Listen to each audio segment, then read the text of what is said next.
প্রিয় শিক্ষার্থীবৃন্দ, পল্লবী মহিলা ডিগ্রি কলেজের পক্ষ থেকে আমি Tapas Kumar Shakhari, department of accounting, তোমাদের অনেক অনেক স্বাগত জানাই অনলাইন ক্লাসে। আমাদের দীর্ঘদিন চলে আসছে অনলাইন ক্লাস। আজ অনলাইন ক্লাসে আমি তোমাদের একাদশ ও দ্বাদশ শ্রেণী হিসাব বিজ্ঞান দ্বিতীয় পত্রের যৌথ মূলধনী কারবারের মূলধন অর্থাৎ শেয়ার ইস্যু চ্যাপ্টারটা নিয়ে আলোচনা করব। এই শেয়ার ইস্যু চ্যাপ্টার আলোচনা করতে হলে আমাকে যৌথ মূলধনী কারবার সম্পর্কে জানতে হবে, যৌথ মূলধনী কারবারের বৈশিষ্ট্য জানতে হবে, এর প্রকারভেদটা জানতে হবে। এই শিক্ষার্থীবৃন্দ, তাহলে দেখা যাক যৌথ মূলধনী কারবার কাকে বলে। তাহলে দেখা যাক যৌথ মূলধনী কারবার কাকে বলে।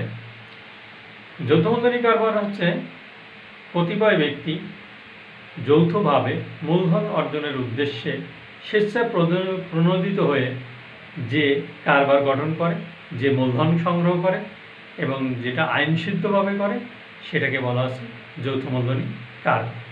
এই যৌথ মূলধনী কারবারের আমাদের বৈশিষ্ট্য সম্পর্কে আগে জানতে হবে।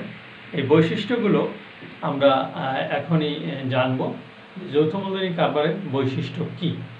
যৌথ মূলধনী কারবারের বৈশিষ্ট্য হলো, প্রথমেই আমাকে এটা হচ্ছে সেবামূলক একটা সংস্থা, এটা আইনের সৃষ্টি, বাধ্যতামূলক নিবন্ধন থাকতে হবে, চিরন্তন অস্তিত্ব থাকতে হবে, শেয়ার মূলধন থাকতে হবে, সীমিত দায় থাকতে হবে, সাধারণ সিলমোহর থাকতে হবে, শেয়ার হস্তান্তরযোগ্যতা থাকতে হবে, সদস্য সংখ্যা থাকতে হবে এবং গণতান্ত্রিক ব্যবস্থাপনা থাকতে হবে, পৃথক ব্যবস্থাপনা থাকতে হবে, নিবন্ধিত কার্যালয় থাকতে হবে, লভ্যাংশ বণ্টন থাকতে হবে, সদস্য পদ থাকতে হবে, অবসান থাকতে হবে।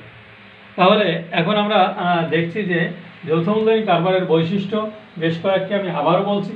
সেবামূলক সংস্থা, আইনের সৃষ্টি, বাধ্যতামূলক নিবন্ধন থাকতে হবে, চিরন্তন অস্তিত্ব থাকতে হবে, শেয়ার মূলধন থাকতে হবে, সীমিত দায় থাকতে হবে, সাধারণ সিলমোহর থাকতে হবে, শেয়ার হস্তান্তর যোগ্যতা থাকতে হবে, সদস্য সংখ্যা থাকতে হবে, গণতান্ত্রিক ব্যবস্থাপনা থাকতে হবে, পৃথক ব্যবস্থাপনা থাকতে হবে, নিবন্ধিত কার্যালয় থাকতে হবে, লভ্যাংশ বণ্টন থাকতে হবে, সদস্য পদ থাকতে হবে এবং অবসান থাকতে হবে।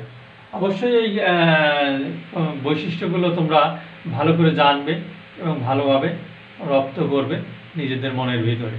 আজ আমি তোমাদের যে অধ্যায়টা আলোচনা করব সেটা তো আগেই বলেছি, যৌথ মূলধনী কোম্পানির মূলধন বা share issue, capital of joint stock company, অধ্যায় 4। এই অধ্যায় 4-এর যৌথ মূলধনী কারবারের বৈশিষ্ট্য এবং যৌথ মূলধনী কারবারের সংজ্ঞাটা আমরা দিলাম। এরপরে আমরা যৌথ মূলধনী কারবারের শ্রেণী বিভাগটা দেখব।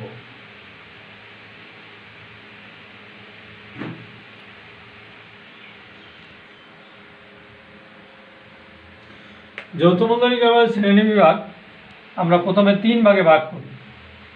একটা হচ্ছে সনদপ্রাপ্ত কোম্পানি, একটা হচ্ছে সংবিধিবদ্ধ কোম্পানি, আর একটা হচ্ছে নিবন্ধিত কোম্পানি।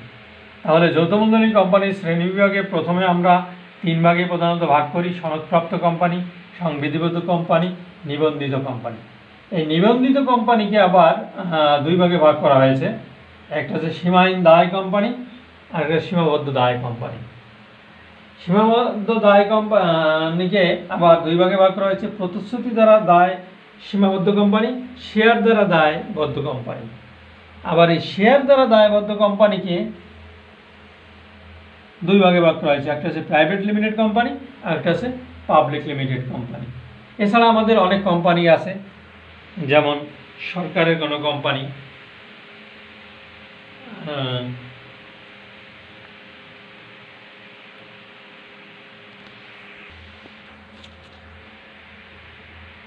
তাহলে এখন দেখা যাক যে সনদপ্রাপ্ত কোম্পানি কাকে বলে। ব্রিটেনে পৃথিবীর সর্বপ্রথম কোম্পানি আইন পাস হয় 1944 সালে। এই কোম্পানি আইন অনুসারে আগে ব্রিটেনের রাজা ও রানীর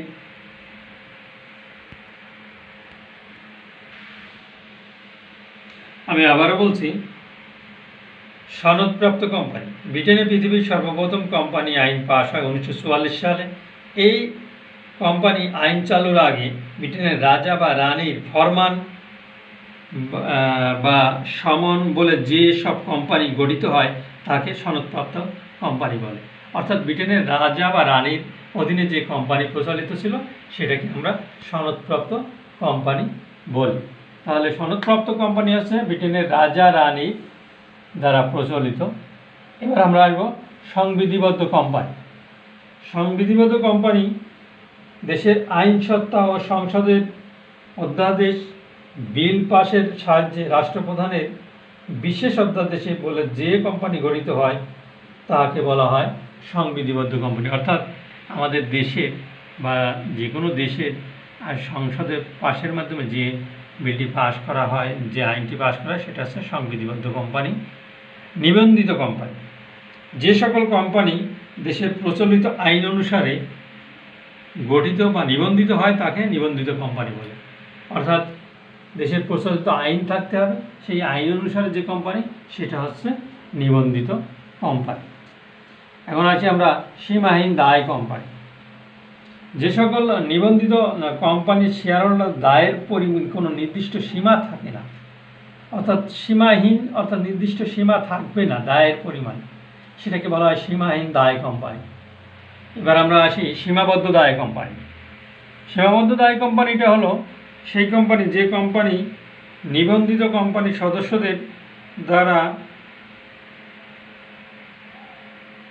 ক্রয়কৃত শেয়ারের মূল্যের বা প্রতিষ্ঠিত পরিমাণ অর্থ দ্বারা সীমিত থাকে তাকে বলা হয় সীমাবদ্ধ কোম্পানি। অর্থাৎ সীমাবদ্ধ কোম্পানির একটা লিমিট থাকে, যে লিমিটের বাইরে এরা যেতে পারে না। তাই অন্যান্য কোম্পানি সম্পর্কে আমরা একটু পরে বিস্তারিত জানব। এরপরে আমরা আসবো হচ্ছে শেয়ার দ্বারা দায়বদ্ধ কোম্পানি। এখন কথা হলো শেয়ার কি। এখন আমরা আসি আমাদের মূল প্রতিপাদ্য বিষয় শেয়ার ইস্যু। তাহলে শেয়ার ইস্যু সম্পর্কে জানতে হলে আগে শেয়ার কি সেটা জানতে হবে। তাহলে শেয়ার হচ্ছে কোম্পানির ক্ষুদ্র ক্ষুদ্র একটা অংশ, অর্থাৎ কোম্পানির মোট মূলধনকে কয়েকটা ক্ষুদ্র ক্ষুদ্র অংশে বিভক্ত করা হয়, এই ক্ষুদ্র ক্ষুদ্র একটা অংশকে শেয়ার বলে। তাহলে কী বোঝা গেল? মনে করি 10 কোটি টাকার একটা কোম্পানি গঠিত হলো। এই 10 কোটি টাকার আমরা একটা শেয়ারের মূল্য 10 টাকা ধরে 10 কোটিকে ভাগ করে যেটা পাবো ততগুলো শেয়ার আমাদের তৈরি হবে। তাহলে কোম্পানির ক্ষুদ্র ক্ষুদ্র টোটাল মূলধনকে কতগুলো ক্ষুদ্র ক্ষুদ্র অংশ বিভক্ত করা হয়, আর এই ক্ষুদ্র ক্ষুদ্র একটি অংশকে আমরা একটা শেয়ার বলি। এই শেয়ার আমরা ইস্যু করি 3 ভাবে। একটা হচ্ছে শেয়ার আমরা ইস্যু করি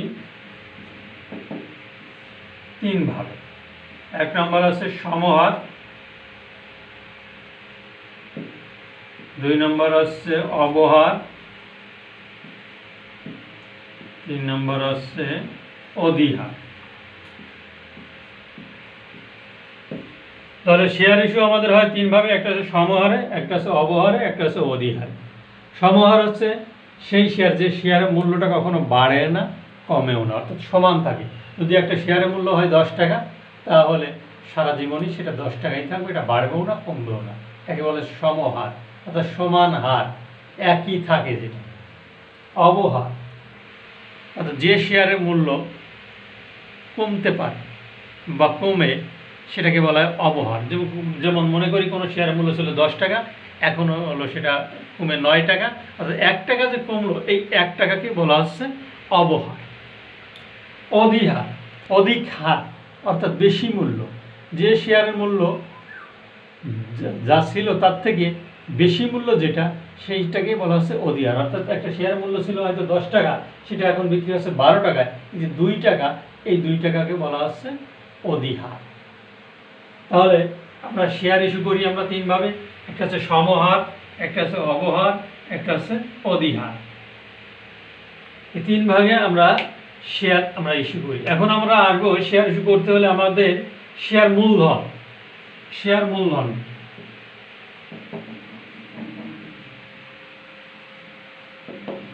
শেয়ার মূলধন কয় প্রকার? শেয়ার মূলধন আমাদের 5 প্রকার আছে। এই 5 প্রকার শেয়ার মূলধন সম্পর্কে আমরা মোটামুটি আলোচনা করব। এরপরে শেয়ার সম্পর্কে আরেকটা কথা বলতে হয়, আগে কিস্তিতে বা ইনস্টলমেন্টে শেয়ারের মূল্য নির্ধারণ করা হতো এবং সেই অনুযায়ী দিত। কিন্তু বর্তমানে সব নগদেই শেয়ারের মূল্য নির্ধারণ করা হয়, যে কারণে এখানে কোনো বাকি নেই, কোনো বকেয়া নেই এবং এটা নগদ টাকা দিয়ে আগে লটারির মাধ্যমে শেয়ার এখন বিক্রি করা হয়, যে কারণে কোনো বাকি হয় না। তাই শেয়ার মূলধন আমার 5 প্রকার।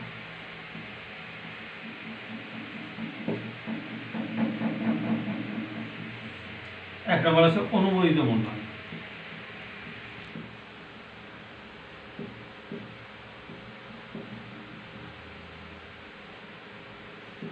দুই নম্বর আছে ইস্যুকৃত মূলধন।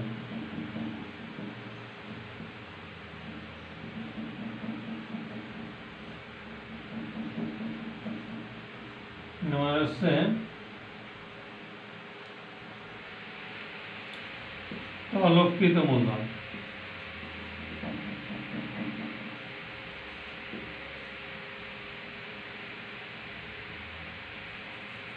বিনিয়োগকৃত মূলধন।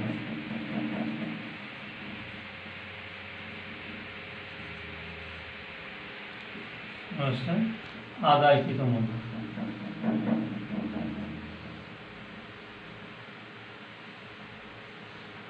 তাহলে প্রিয় শিক্ষার্থী, আমরা শেয়ার মূলধন পাইলাম 5 প্রকার। একটা আছে অনুমোদিত মূলধন, ইস্যুকৃত মূলধন, তলবকৃত মূলধন, বিলিকৃত মূলধন, আদায়কৃত মূলধন।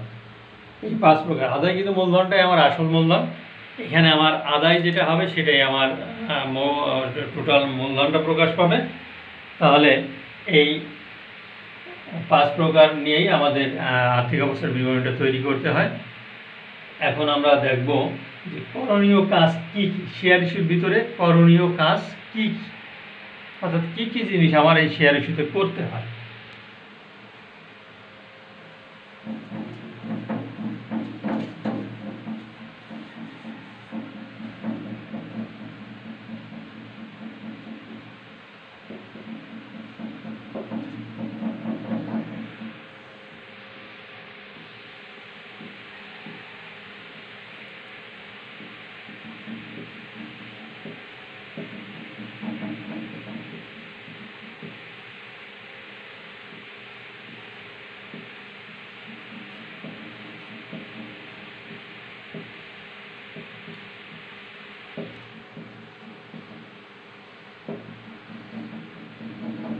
তাহলে করণীয় কাজ শেয়ার ইস্যুতে আমার প্রধানত তিনটি। একটা হচ্ছে জাবেদা, দ্বিতীয় নম্বরে ব্যাংক হিসাব, তৃতীয় নম্বরে আর্থিক অবস্থার বিবরণী। এই 3টা জিনিসই মেন। এরপরে আমাদের ক নম্বরে ছোটো ছোটো কোশ্চেন থাকবে, সেই কোশ্চেনের উত্তরটা আমরা 3টা জিনিস পারলে পেরে যাব। জাবেদা করার নিয়মাবলী আমরা একটু আলোচনা করব। এই জাবেদা না জানলে আমাদের অঙ্কটাই বৃথা হয়ে যাবে, আর অঙ্ক পারবে না কি, অর্থাৎ জাবেদাই মেন।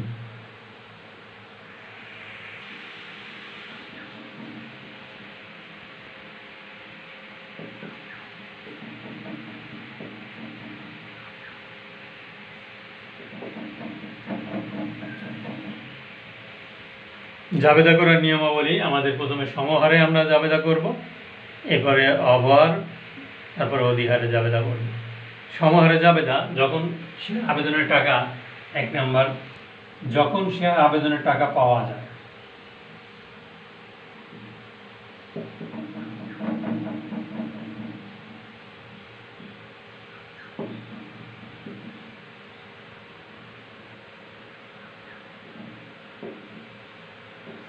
আগে বলে রাখি, জনগণ যখন আবেদন করে, অর্থাৎ বিভিন্ন পত্রিকায় কোম্পানি শেয়ার ছাড়বে, বিভিন্ন পত্রিকা, টিভি বা বিভিন্ন চ্যানেলে যখন অনলাইন পত্রিকায় বিজ্ঞপ্তি প্রদান করে, তখন ওই সাধারণ পাবলিক বা সাধারণ জনগণ যখন আবেদন করে, তখন ব্যাংকের মাধ্যমে আবেদন করতে হয়।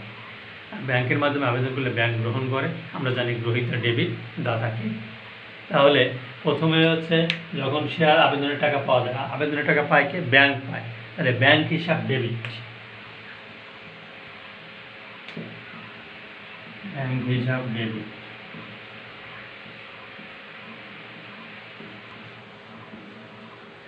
শেয়ার আবেদন হিসাব ডেবিট।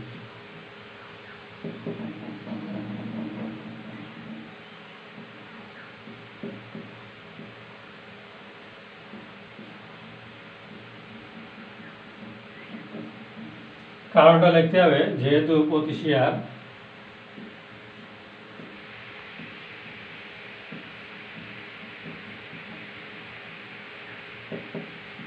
টাকা করে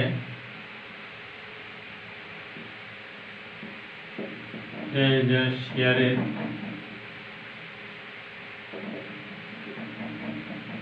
মূল্য পাওয়া গেল।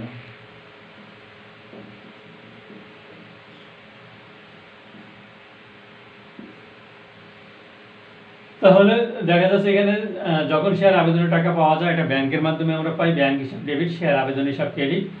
যেহেতু প্রতি শেয়ার টাকা করে, 10 টাকা হতে পারে, 8 টাকা হতে পারে, সমহার যেহেতু এটা আমার সাধারণত 10 টাকা বা 100 টাকা থাকবে, 10 টাকা করে যত শেয়ারে আবেদন করবে তত শেয়ারের টাকা আমরা গুণ করে দিলে পেয়ে যাব শেয়ার আবেদনের টাকাটা। এখন শেয়ার আবেদনের টাকাটা নিয়ে আমাদের মূলধন তৈরি হয়। এই মূলধনটা বিভিন্ন বাংলাদেশের বিভিন্ন ব্যাংকে সাধারণ পাবলিক যারা তারা আবেদন করে এবং বিভিন্ন ব্যাংক থেকে যখন টাকা কালেক্ট করে তখন সেটা আমাদের মূলধন তৈরি হয়। এই মূলধনটা যখন তৈরি হয় তার জন্য একটা জাবেদা আছে।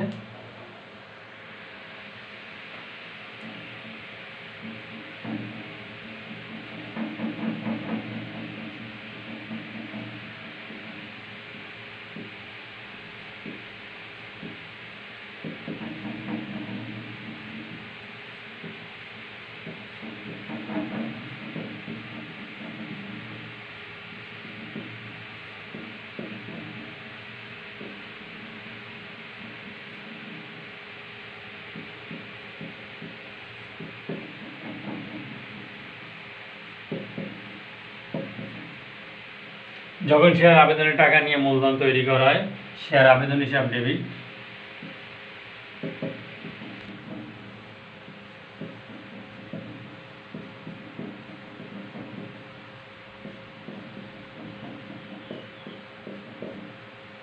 শেয়ার মূলধন হিসাব ক্রেডিট।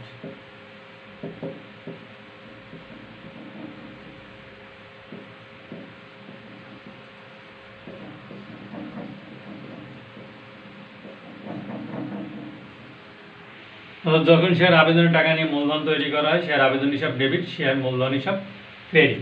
এটা অবশ্যই তোমরা মনে রাখবে, না মনে রাখলে অঙ্ক তোমরা পারবে না। প্রিয় শিক্ষার্থী, দেখা যাচ্ছে যে সাধারণ পাবলিক বা সাধারণ জনগণ 1 লক্ষ শেয়ারের জন্য আবেদন করছে, কিন্তু কোম্পানি দেবে 75,000 শেয়ার। যে অতিরিক্ত যে শেয়ারের টাকাটা, এই টাকাটা ফেরত দিতে হবে, তার জন্য একটা জাবেদা আমাদের হবে। এই অতিরিক্ত শেয়ার আবেদনের টাকা যখন ফেরত দেওয়া হয়,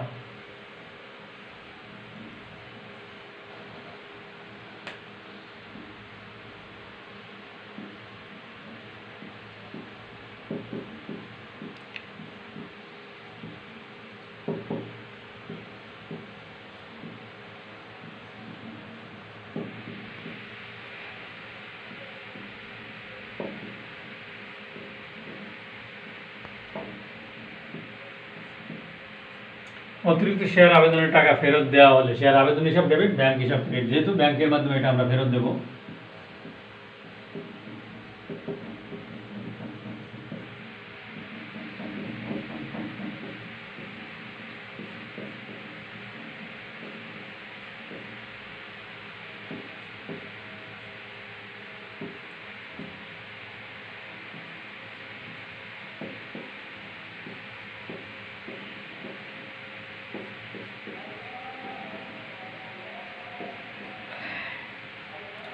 অতিরিক্ত শেয়ার আবেদনের টাকা ফেরত দেওয়া হলে শেয়ার আবেদন হিসাব ডেবিট, ব্যাংক হিসাব ক্রেডিট।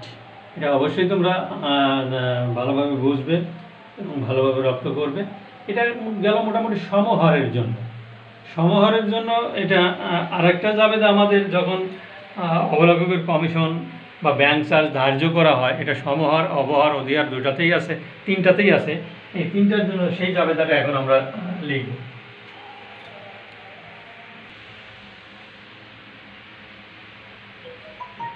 অবলগের কমিশন বা ব্যাংক চার্জ ধার্য হলে অবলগের কমিশন হিসাব ডেবিট, ব্যাংক হিসাব ক্রেডিট। এটা আমার আগেই বলছি যে সমহার, অবহার এবং অধিহার তিনটাতেই আমাদের থাকতে পারে অবলগের কমিশন বা ব্যাংক চার্জ।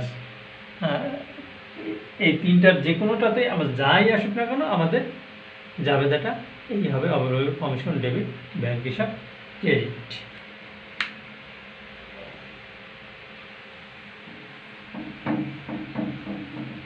এখন আমরা আসি অধিহারে।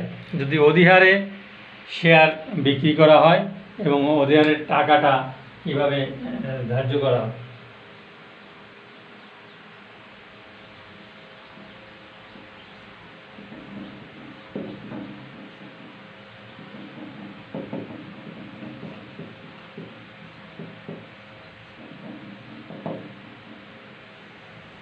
প্রথম জাবেদা ঠিক আছে, অধিহারে যখন 1 নম্বর জাবেদা ব্যাংক হিসাব ডেবিট,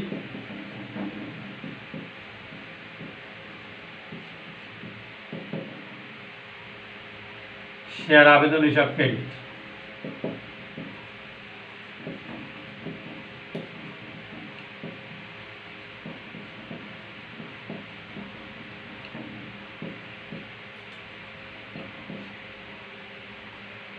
আচ্ছা, অধিহারে ইস্যু করলে এবার অধিহার সহ টাকাটা পেলে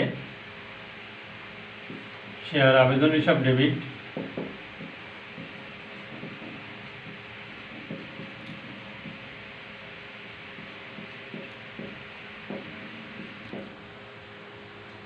শেয়ার মূলধন হিসাব ক্রেডিট,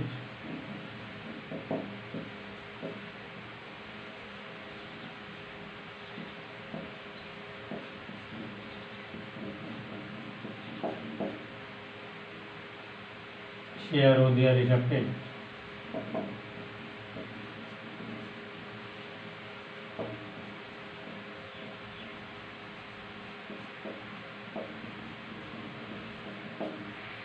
আগে বলেছি অধিহারে যখন ইস্যু করা হয় তখন ব্যাংক হিসাব ডেবিট, শেয়ার আবেদন হিসাব ক্রেডিট। আর অধিহারের টাকাটা যখন আমরা আলাদা করে দেখাবো, শেয়ার আবেদন হিসাব ডেবিট, শেয়ার মূলধন হিসাব ক্রেডিট, শেয়ার অধিহার হিসাব ক্রেডিট। এটা হচ্ছে অধিহার সংক্রান্ত আমাদের জাবেদা। এবার আমরা আসবো অবহার সংক্রান্ত জাবেদা।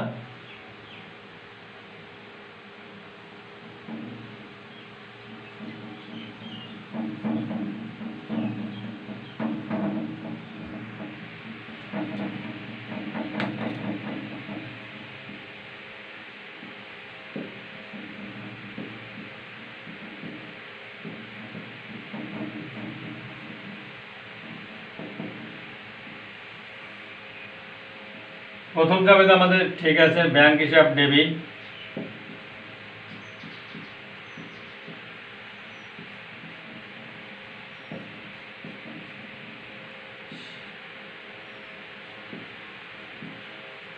শেয়ার আবেদন হিসাব ক্রেডিট।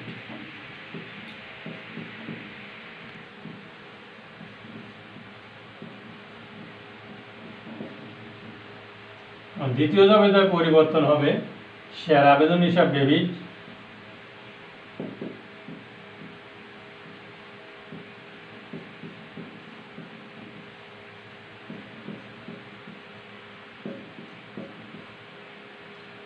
শেয়ার অবহার হিসাব ডেবিট,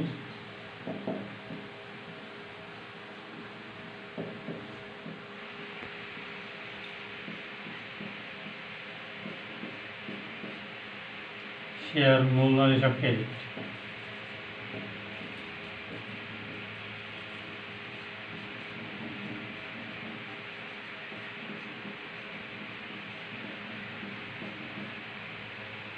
এই হচ্ছে আমাদের শেয়ার ইস্যুর মোট জাবেদা, যেটা সমহার, অবহার এবং অধিহারের। এই জাবেদাগুলো অবশ্যই তোমরা জানবে। জাবেদাগুলো না জানলে অঙ্ক ভালো করে পারবে না, কারণ জাবেদাই শেয়ার ইস্যুতে জাবেদাই আসল। জাবেদা না জানলে ভালো করে অঙ্ক বুঝতে পারবে না।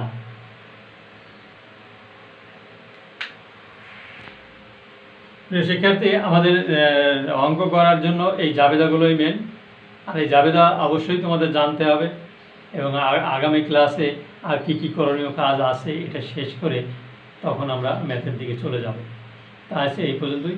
তোমরা ভালো থাকো, সুস্থ থাকো, ঘরে থাকো, যেখানে থাকোই না কেন ভালো থাকো এই কামনা করি। আজকের মতো এখানেই বিদায়। সবাই ভালো থাকো।